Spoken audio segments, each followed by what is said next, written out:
আপনি আপনার দাঁতের সঙ্গে স্কুইড গেম খেলছেন না তো?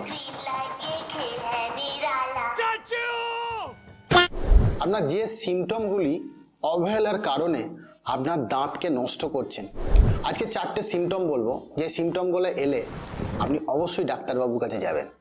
1, দাঁতে ব্রাশ করার সময় সকালে উঠে থুতুর সঙ্গে রক্ত আসছে, ব্রাশের মধ্যে রক্ত লেগে থাকছে, অবহেলা করবেন না। আপনার দাঁতে 3 সপ্তাহ ধরে শিরশির করছে এবং শিরশিরটা কমছে না। আপনার দাঁতের কোনো একটা অংশ ফুলে আছে অনেক দিন ধরে, বিশেষ করে আক্কেল দাঁতের ক্ষেত্রেও বা অন্য দাঁতের ক্ষেত্রেও, এবং সেটা কমতে চাইছে না, অবহেলা করবেন না। আর লাস্ট, আপনার মুখের কোথাও একটা জায়গায় ঘা হয়েছে, সেটা ভালো হচ্ছে না, 10 দিন হলো ভালো হয়নি, একদমই অবহেলা করবেন না।